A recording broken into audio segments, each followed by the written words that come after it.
Are you 18? I'm 18. 15. 18. I'm 18. 39. I live in a town that everyone claims to hate, yet they never seem to leave. There's something about hometowns you can never escape. The trumpets and the tragedies is what makes us who we are. My hometown is knowing every person in your graduating class and school teachers only referring to you as your older sibling or your parents. My hometown is a local newspaper dedicating 2 pages to the annual 4-H County Fair, which is the only traffic jam this town sees. When people give directions by referring to the only stoplight in town, when someone asks you where you are from and and you mumble your tiny town's name and then follow it by the larger town that is near. I have experienced 18 long years in a town that fits those descriptions. I once lived with both my parents, but now my mom only lives a couple miles away because, like my dad, she couldn't leave the memories of this town. And that's the importance of the town we all grew up in.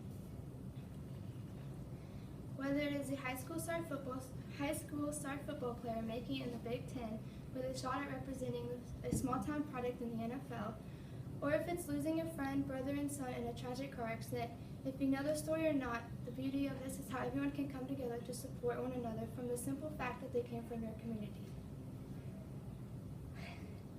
I'm going to talk about how there is no place like home, and it will be there even if you won't, and most importantly, is a place that teaches you the ways of the world outside of this town. I live in a very small town called Greentown with a population of about 4,000 others. We have all your basic needs, from 5 different places to get pizza to 3 gas stations and a couple dollar stores. Every other house has perfectly trimmed grass, and someone is always outside to wave hello as you drive by. Everyone and their dogs attend the Friday night football games with genuine enthusiasm, and you can't go to the grocery store without running into someone you know. To many, this could seem pretty great, or it could be absolutely terrible. I have leaned on both sides of that spectrum. But now I'm 7 months away from finally moving from this boring town, and I'm starting to realize how much my hometown has engraved a special place in my heart. I look at this town as an opportunity. Without it, I would not have discovered my interest in journalism, as I am a writer for the local newspaper. Without this town, I would not have found the true meaning of friendship. One lesson I learned is to not be surprised when your friends aren't who they were when you were in elementary school. Don't be sad when you lose them, because that's when you find your real friends, and like you, they hate this town too. That's when you get lost on the long, boring roads, surrounded by nothing but street lamps and cornfields. That's my favorite thing about my hometown. I can feel everyone else's loneliness and not feel alone. Though sometimes your hometown can remind you of heartache, pain, and memories that we'd rather forget, they represent a piece of who we are, if you like it or not.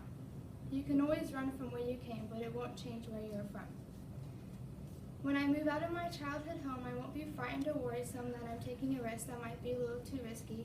I will be excited and hopeful for the future, because I have realized that there is so much more in life than my hometown.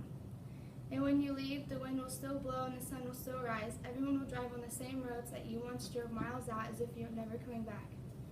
And when you do come back, you'll notice nothing has changed. That's what makes it feel like home the most, the familiar and passion this town holds in your heart. No matter how many places we may travel to, there's no place like home.